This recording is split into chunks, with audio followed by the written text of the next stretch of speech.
Kedua anak Minah alias Ivan dan juga Putra mulai melancarkan aksi mereka. Mereka mulai masuk ke dalam rumah nenek mereka, yaitu rumah Mbah Misem. Ketika itu Ivan dan Putra telah menyiapkan beberapa alat berupa tabung gas LPG berukuran 3 kg, lalu ada dongkrak mobil dan juga sebuah cangkul. Di saat itu Minah yang khawatir, dia mencoba untuk menghampiri kedua anaknya ini. Dan di saat itu anaknya bilang kalau Minah gak perlu ikut untuk mengeksekusi. Minah hanya diminta oleh anak-anaknya untuk jaga-jaga aja. Mereka bilang Minah hanya perlu mengawasi keadaan sekitar agar Mbah Misem atau tetangga-tetangga yang lain tidak datang karena mendengar aksi mereka nanti.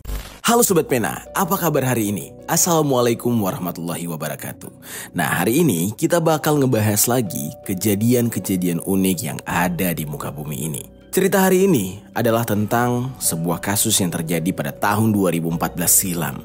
Dan kasus ini baru terungkap sekitar 5 tahun setelahnya. Yang mana di dalam kasus ini kita bakal bercerita tentang satu keluarga yang tewas dikarenakan warisan alias harta peninggalan.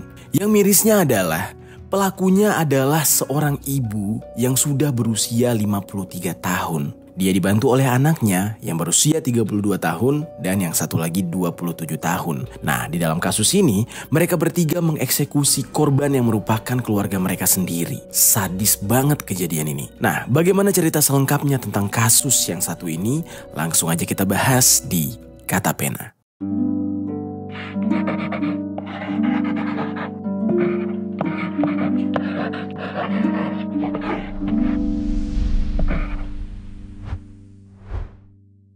Polisi menetapkan 4 tersangka atas temuan 4 manusia yang diduga menjadi korban pembunuhan sejak tahun 2014 lalu. Polisi menemukan pelaku utama pembunuhan adalah ibu beserta 3 anaknya yang masih saudara kandung korban. Prarekonstruksi dengan 4 tersangka dilakukan di rumah Misem yang merupakan ibu dari para korban, serta rumah Saminah, salah satu pelaku yang merupakan kakak kandung korban yang lokasinya bersebelah. Sebelum kita mulai ke ceritanya, jangan lupa untuk subscribe channel ini dan share sebanyak-banyaknya ke teman-teman kalian. Oke, jadi ceritanya gini sobat. Kisah yang terjadi pada tahun 2014 ini diperankan oleh seorang ibu yang bernama Saminah yang berusia 53 tahun beserta 2 orang anaknya yang bernama Ivan Firmansyah umur 32 tahun dan Ahmad Saputra alias Putra berumur 27 tahun. Korban dalam kasus ini merupakan keluarga mereka yaitu Supratno alias Ratno berusia 51 tahun dan Sugiono alias Yono berusia 46 tahun. Heri Sutiawan alias Heri berusia 41 tahun dan Vivin Dwi Loveana alias Vivin yang berusia 22 tahun. Kisah ini bermula di saat ada salah satu wanita lanjut usia namanya Mbah Misem. Jadi Mbah Misem ini usianya udah cukup tua yaitu 76 tahun. Dia tinggal di sebuah rumah sederhana yang ada di daerah Grumbul, Karanggandul, Desa Pasinggangan, Kecamatan atau Kabupaten Banyumas, Jawa Tengah. Mbah Misem ini sudah tidak memiliki suami. Oleh karena itu, di masa-masa lanjut usianya, dia hidup bersama kelima anaknya. Anak pertama Mbah Misem bernama Ratno. Dan Ratno ini sudah memiliki anak, yaitu Vivin. Ratno ini sudah bercerai dari istrinya, sehingga dia hidup bersama Misem beserta dengan anaknya di sana. Lalu anak kedua dari Mbah Misem juga tinggal di sana, yang bernama Saminah.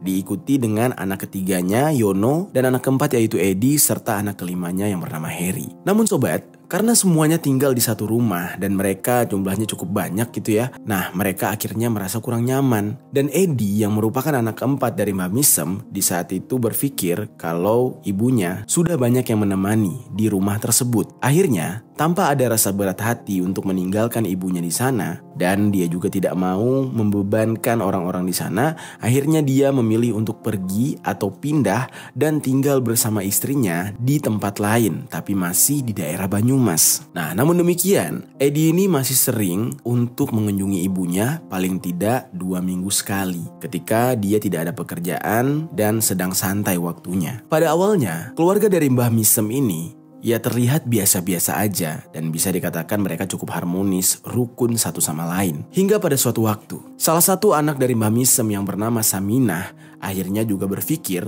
dia juga tidak mau terus-terusan tinggal di dalam satu atap bersama saudara-saudaranya dan juga ibunya. Dia memutuskan untuk menabung lalu memiliki rumah sendiri.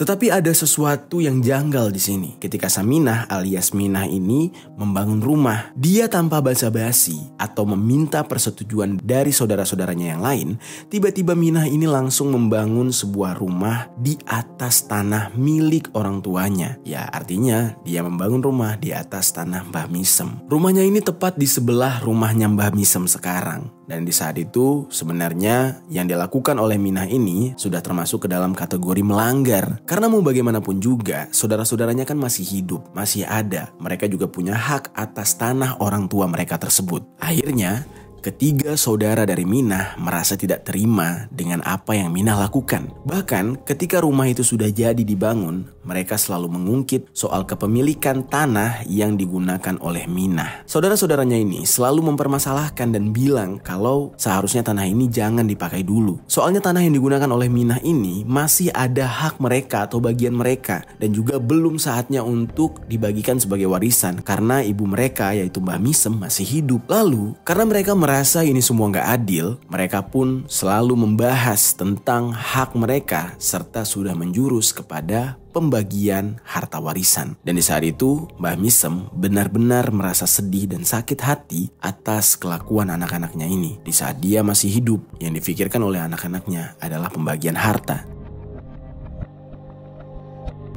Namun dalam hal ini, yang salah adalah Minah. Karena mau bagaimanapun juga, di saat kondisi keluarga mereka sangat harmonis, adem ayem, tiba-tiba Minah bisa-bisanya melakukan hal di luar batas, yaitu tanpa persetujuan saudara-saudaranya yang lain, bahkan ibunya juga. Dia membangun sebuah rumah yang memicu pergesekan antara persaudaraan mereka. Hampir setiap hari, percekcokan di keluarga tersebut terjadi semenjak Minah ini mulai membangun rumah. Pada saat itu juga, Minah sampai ngotot. Dia bilang kalau dia itu wajar mendapatkan semua harta atau semua tanah milik orang tuanya karena selama ini dia merasa dialah yang sangat berperan dalam mengurusi orang tuanya dibandingkan saudara-saudaranya yang lain yang sibuk untuk bekerja. Namun di saat itu saudara-saudaranya tidak terima. Mereka bilang kalau hal itu tidak bisa dijadikan alasan karena pada saat itu mereka juga bekerja ya untuk menafkahi orang tua mereka. Jadilah semua statement saudara-saudaranya ini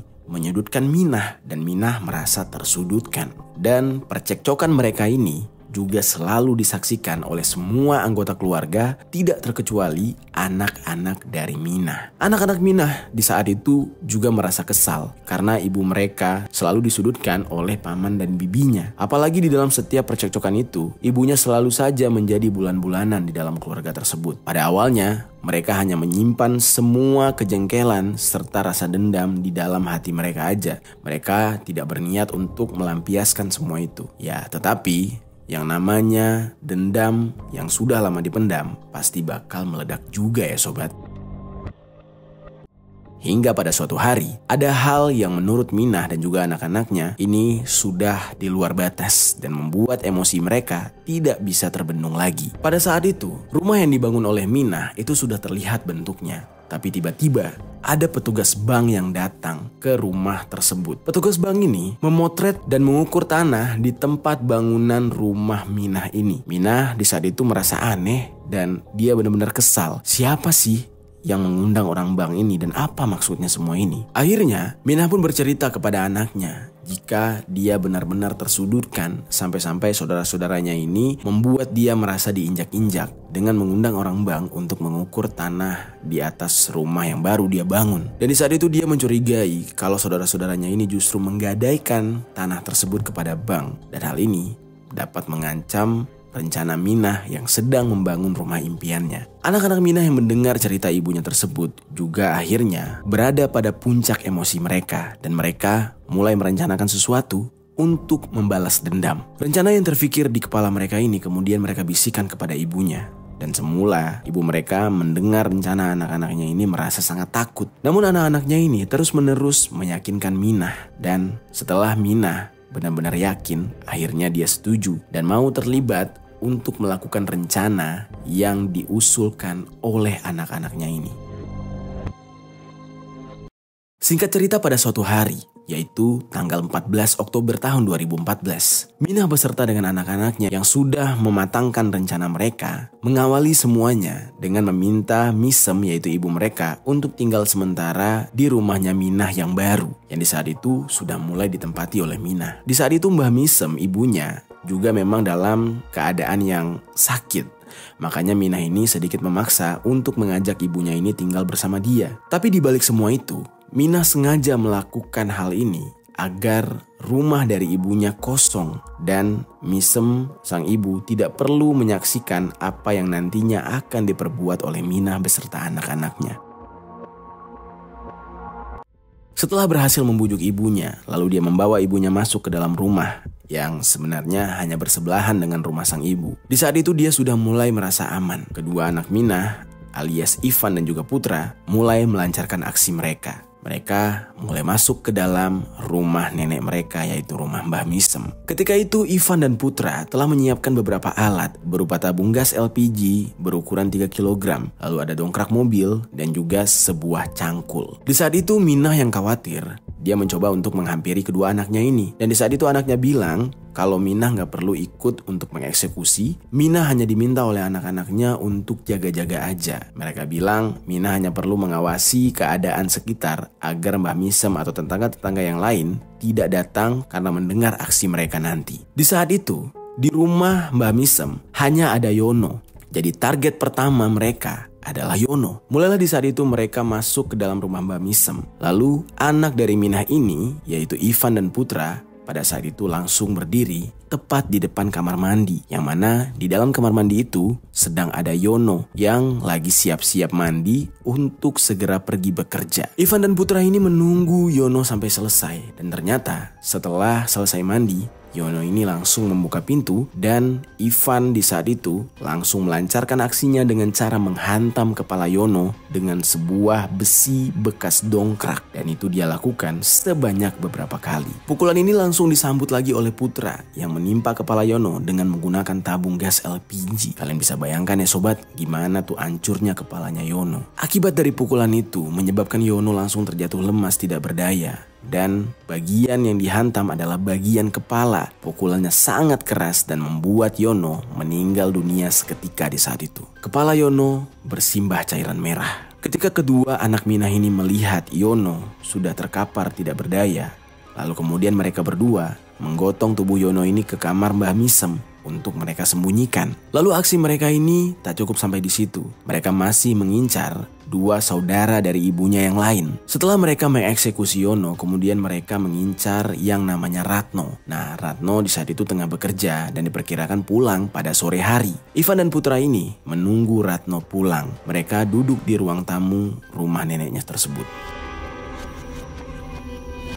Singkat cerita, pulanglah Ratno di sore itu. Dan ketika Ratno masuk ke dalam rumah, pada awalnya Ratno ini melihat dua anak Minah sedang nongkrong di ruang tamu. Ratno tidak melihat adanya hal yang janggal atau aneh. Sehingga pada saat itu Ratno melihat anak-anak Minah, dia bersikap biasa-biasa aja. Hingga pada saat Ratno hendak masuk ke kamar dan membelakangi kedua anak ini, tiba-tiba dari arah belakang, Ratno dihantam dengan menggunakan tabung gas serta dongkrak tadi. Namun pada saat itu, Ratno tidak langsung tumbang seperti kondisi Yono. Dia masih bisa melakukan perlawanan. Dia mencoba untuk menangkis kedua serangan anak-anak tersebut. Nah, pada saat Ratno ini melawan, Ivan dan Putra tidak berhenti begitu aja. Mereka langsung melancarkan serangan kedua. Dan di saat serangan kedua ini, ternyata Ratno sempat berteriak minta tolong. Suara permintaan tolong itu lumayan keras yang membuat Mbah Misem yang berada di rumah sebelah merasa penasaran dengan apa yang terjadi. Dia di saat itu bertanya-tanya, itu kenapa kok asal suaranya kayak di rumah dia, terus suaranya mirip suara anaknya yang bernama Ratno. Akhirnya Mbah Misem di saat itu berjalan pelan-pelan menghampiri sumber suara. Dan karena dia merasa sangat yakin sumber suara itu berasal dari rumahnya, Mbah Misem mencoba masuk ke dalam rumah melalui pintu samping. Namun di saat Mbah Misem masuk dari pintu samping, ternyata Ivan mengetahui kalau neneknya tersebut datang menghampiri mereka. Ivan yang di saat itu merasa sangat panik, tanpa berpikir panjang langsung membekap mulut dan muka nenek mereka tersebut, hingga nenek mereka yang sudah tua ini pingsan seketika. Dan salah satu dari gigi Mbah Misem, nenek mereka, itu sampai copot geng, karena saking kerasnya si Ivan ini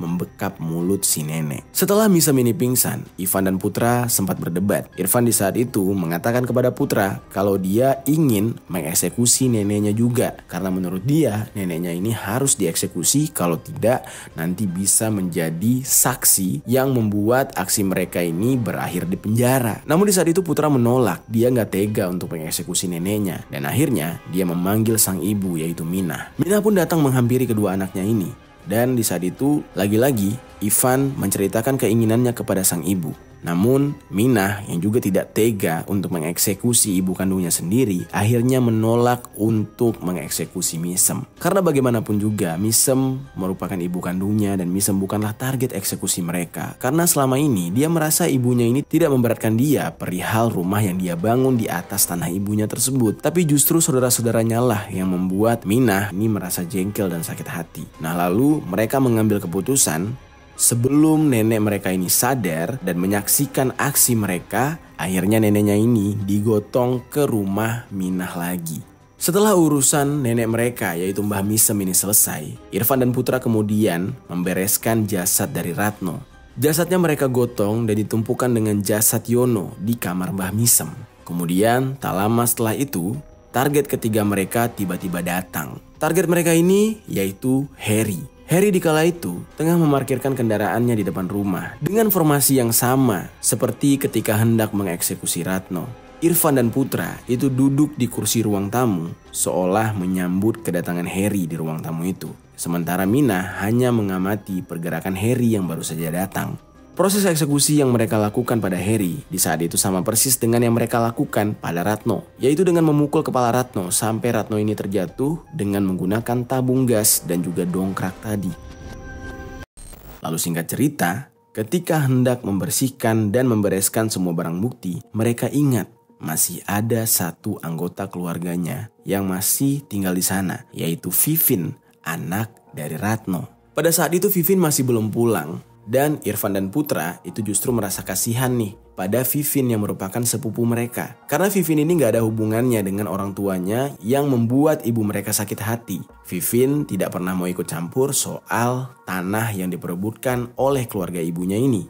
Jadilah di saat itu mereka mencoba untuk memutar otak agar bisa menghalangi Vivin pulang di hari itu. Mereka di saat itu berpikir untuk mengirimkan pesan kepada Vivin melalui ponsel ayahnya, yaitu ponselnya Ratno, agar Vivin tidak perlu pulang cepat-cepat. Namun ternyata sobat, belum sempat mengirimkan pesan, Vivin tiba-tiba saja sudah datang atau sudah pulang ke rumah tersebut. Jadilah kedua kakak beradik, yaitu Irfan dan Putra, jadinya panik, takut kepergok. Jadilah mereka mau tidak mau mengeksekusi Vivin juga. Yang mana pada awalnya seharusnya Vivin ini tidak menjadi target. Mereka terpaksa mengeksekusi Vivin. Mereka di saat itu berpikir daripada Vivin ini membongkar aksi keji mereka, ya mending sekalian dieksekusi aja. Dan mereka menggunakan alat eksekusi yang masih sama, yaitu besi dongkrak dan juga tabung gas 3 kg. Jadi di saat itu, tabung gas LPG 3 kg dan juga dongkrak itu mereka gunakan untuk menghabisi 4 nyawa di hari yang sama. Dan semuanya diperlakukan dengan sama, yaitu kepalanya dihantam sampai hancur.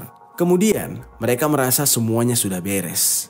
Barulah setelah itu, semua jasad digotong menumpuk di kamar nenek mereka. Nah, karena aksi eksekusi sudah selesai, saatnya mereka memikirkan untuk penguburan keempat jasad tadi. Mereka pergi ke halaman belakang rumah untuk menggali liang kubur. Liang kubur yang mereka gali ini ukurannya cukup besar dan mereka pergunakan untuk mengubur keempat korban sekaligus. Nah, di saat itu mereka menggali hingga kedalaman 1,5 meter kali 1,2 meter.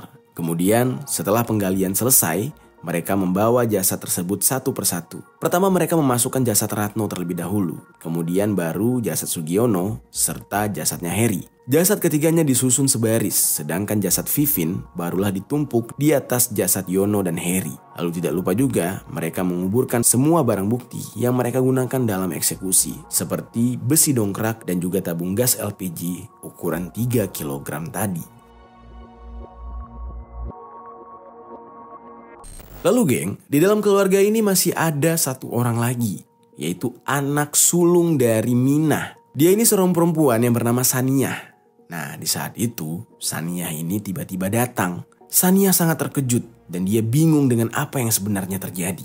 Dia pada awalnya tidak tahu menahu dan dia tidak dilibatkan oleh ibunya. Dan pada saat itu, Minah berusaha untuk menjelaskan kepada Saniyah tentang apa yang sebenarnya terjadi. Minah sampai memohon-mohon pada anaknya tersebut untuk tidak melaporkan kejadian ini. Karena Minah mengatakan kalau dia sampai lapor, maka Minah akan dipenjara. Jadilah Saniyah di saat itu tidak mau melihat ibunya nanti malah kena masalah, malah dipenjara. Akhirnya mau gak mau Saniyah ini mengiyakan keinginan ibunya dan dia bahkan turut membantu menutupi perlakuan keji dari ibunya serta saudara-saudaranya ini. Nah, selepas aksi mereka ini berhasil, mereka merasa sangat puas. Mereka mulai membersihkan jejak-jejak kejahatan mereka ini. Mereka mulai mengelap semua cairan merah yang berceceran di lantai sampai dengan di dinding. Mulai mengganti spray di kamar Mbah Misem dan juga di kamar mandi. Nah, lalu beberapa saat kemudian, tiba-tiba Mbah Misem ini tersadar dari pingsannya. Lalu Minah dan anak-anaknya yang ketakutan serta merasa panik nantinya Mbah Misem ini bisa mengadukan perbuatan mereka ke polisi, akhirnya mau tidak mau mengancam Mbah Misem. Mereka mengatakan jika Mbah Misem berani macam-macam dan mengadukan apa yang sudah dia lihat, maka mereka tidak segan-segan juga akan menghabisi Mbah Misem. Mbah Misem di saat itu benar-benar merasa takut. Dia mau tidak mau harus diam dan nurut aja pada perintah si anaknya dan juga 2 cucunya ini. Lalu singkat cerita geng, keesokan harinya setelah mereka melakukan eksekusi, Putra dan juga Irfan itu mengamankan beberapa harta benda milik korban yang salah satunya adalah sepeda motor. Selain itu, mereka juga mengumpulkan barang lain seperti HP dan juga laptop. Namun, ada masalah yang muncul. Kedua bocah ini malah nggak tahu gimana cara menjual barang-barang tersebut. Nah, yang mengerti tentang barang-barang ini adalah saudara perempuan mereka yang bernama Saniyah. Dan Saniyah lah yang berperan membantu menjual semua barang-barang tersebut kepada penadah atau penampung. Dari hasil penjualan barang-barang itulah mereka mendapatkan uang yang sangat banyak dan hasil penjualan itu malah mereka gunakan untuk berfoya-foya. Sementara di lain sisi, Mbah Misem yang sudah tua itu sudah mengalami penyakit pikun. Dia kadang-kadang itu lupa atas kejadian yang pernah dia lihat. Nah, tetapi di sisi lain terkadang dia juga sesekali ingat dengan kejadian eksekusi terhadap anak-anaknya dan juga ancaman yang dilontarkan oleh Minah serta Irfan dan juga Putra. Sebenarnya sempat sesekali Mbah Misem ini terfikir, gimana ya nasib anak-anak dia? Dan kemana para korban ini dibawa? Kenapa selama ini mereka sudah tidak terlihat lagi? Nah, Mbah Misem di saat itu tidak mengetahui kalau anak-anaknya ini sudah dikubur. Namun pada saat itu, Minah selalu mengatakan kepada si ibunya Mbah Misem kalau anak-anaknya Mbah Misem itu pergi merantau ke Jakarta. Dan Minah bilang kepada Mbah Misem, apa yang Misem bicarakan tentang aksi eksekusi itu hanya sebuah halusinasi aja, hayalan karena Mbah Misem sudah mulai tua dan sakit-sakitan, katanya. Nah, dia bilang semua saudara-saudaranya sudah merantau ke Jakarta. Misem di saat itu hanya bisa diam aja dan tiba-tiba merasa sedih. Lalu setelah kejadian tersebut, Minah beserta anak-anaknya tidak membiarkan Misem ini untuk pulang ke rumahnya sendiri. Hal itu dia lakukan selama beberapa bulan. Padahal rumah mereka itu hanya berjarak 5 meter aja sobat. Namun tetap aja Misem tidak diperkenankan untuk pulang dengan segala alasan. Sesuatu yang disimpan oleh Minah beserta anak-anaknya ini tidak berlangsung lama. Karena udah pastikan para tetangga bertanya-tanya, ini anak Mbah Misem yang lain pada kemana? Ratno kemana? Yono kemana? Gitu kan. Nah akhirnya para tetangga yang mulai menanyakan keberadaan para korban ini mencoba untuk menanyakan kepada Minah. Dan di saat itu pintarnya Minah dalam berbohong dan mengatakan bahwa mereka mendapatkan pekerjaan di Jakarta dan mereka semua pergi merantau bersama-sama. Alasan demi alasan yang diberikan oleh Minah ini ternyata berhasil mengelabui orang-orang hingga orang-orang tersebut percaya begitu aja. Begitu pula dengan Edi yang percaya akan kebohongan dari keluarga Minah tanpa mencari tahu kebenarannya. Lalu pada akhirnya keluarga Minah ini hidup dengan sangat tenang. Bahkan mereka bisa hidup dari tahun ke tahun dan merasa puas telah memiliki sejumlah uang dari hasil eksekusi dan merampas semuanya dari keluarganya sendiri. Nah lalu singkat cerita, tibalah sewaktu-waktu sekitar tanggal 22 Agustus tahun 2019. Mbah Misem yang sudah mulai melupakan semua kejadian yang menimpa anaknya tiba-tiba ingin membuat saluran pembuangan di belakang rumahnya sendiri. Nah namun di saat itu dia ingin melihat dulu kondisi halaman belakang rumahnya itu seperti apa. Nah lalu ketika dia melihat ke belakang rumahnya, dia melihat adanya rumput yang telah tumbuh tinggi menghalangi pandangannya dia. Nah lalu kemudian dia menghubungi tetangganya yang bernama Rasman yang berusia 61 tahun untuk membantu Mbah Misem membersihkan belakang halaman rumahnya tersebut. Kemudian Rasman ini mengiyakan, dia pun mulai membersihkan rumput yang tinggi tersebut dan mulai menggali untuk saluran pembuangan yang diinginkan oleh Mbah Misem. Lalu tiba-tiba ketika Rasman ini mulai menggali, dia menemukan potongan tulang belulang. Yang mana pada awalnya dia sama sekali tidak curiga dengan temuannya itu. Sampai ketika digali terus, dia menemukan pakaian. Hal itu membuat dia merasa sangat takut dan dia berpikir ini mungkin saja adalah kuburan lama. Tapi dia juga berpikir, masa kuburan dangkal banget gitu ya, baru digali beberapa meter aja sudah dapat tulang belulangnya. Nah lalu akhirnya Rasman yang tidak mau penasaran sendiri memutuskan untuk menceritakan kejadian ini kepada seseorang di tanggal 24 Agustus tahun 2019. Setelah itu, dia bertanya kepada Misem, sebenarnya di belakang rumah tersebut itu adalah kuburan atau bukan. Namun di saat itu, Misem menyuruh Rasman untuk memanggil ketua RT. Entah apa maksudnya, tapi yang jelas Rasman mengiyakan. Nah datanglah ketua RT tersebut. Nah lalu Mbah Misem menceritakan apa yang pernah dia alami dan juga Rasman ikut bercerita tentang apa yang dia alami. Lalu karena merasa ada yang tidak beres, akhirnya ketua RT ini melaporkan temuan tersebut kepada pihak kepolisian setempat. Dan ketika itu, pihak kepolisian langsung menggali lebih dalam lagi dan mengamankan temuan jasad tersebut. Nah lalu pada tanggal 26 Agustus tahun 2019, temuan itu diidentifikasi lebih lanjut. Setelah identifikasi dilakukan, keluarlah hasilnya, yang mana ini benar-benar mengagetkan. Ternyata tulang belulang itu milik Yono, Ratno, Heri, dan Vivin yang selama ini dikatakan oleh Minah sedang merantau ke Jakarta. Padahal aslinya Minah hanya ingin menutupi tindakan kejahatannya sendiri. Setelah itu, kepolisian mulai mengumpulkan beberapa saksi dan beberapa barang bukti dan juga orang-orang yang diduga sebagai tersangka mulai diinterogasi. Dari beberapa terduga tersangka ini diantaranya ada Putra, ada Minah, Ivan dan Sania. Dan ketika diinterogasi terus-menerus, mereka akhirnya mau tidak mau mengakui kalau mereka lah yang sudah mengeksekusi korban. Nah akhirnya Minah beserta dengan kedua anaknya diringkus atau ditangkap oleh pihak kepolisian. Irfan dan Putra. Menurut keterangan dari... Singkat cerita mereka mulai masuk pada proses persidangan. Dan proses persidangan ini cukup panjang. Tepat pada tanggal 7 Januari tahun 2020, atas kasus ini, Minah, Putra, dan juga Ivan divonis penjara seumur hidup. Sedangkan Sania, anak dari Minah yang telah menutupi kejadian ini dan juga membantu menjual aset para korban, itu dikenakan vonis 4 tahun penjara. Dan semua ini berakhir, Minah dan anak-anaknya yang tadinya ingin menguasai harta warisan milik orang tua mereka harus menuai apa yang telah mereka perbuat. Mereka harus mendekam di dalam penjara selama bertahun-tahun.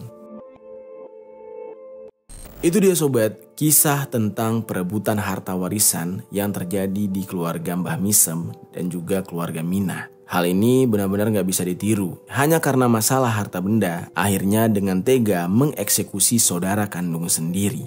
Namun sobat, yang namanya bangkai lama-lama baunya pasti akan tercium juga. Sama halnya dengan kasus ini, di mana meskipun sudah 5 tahun yang lalu kejadiannya, jika waktunya tepat maka akan terungkap juga.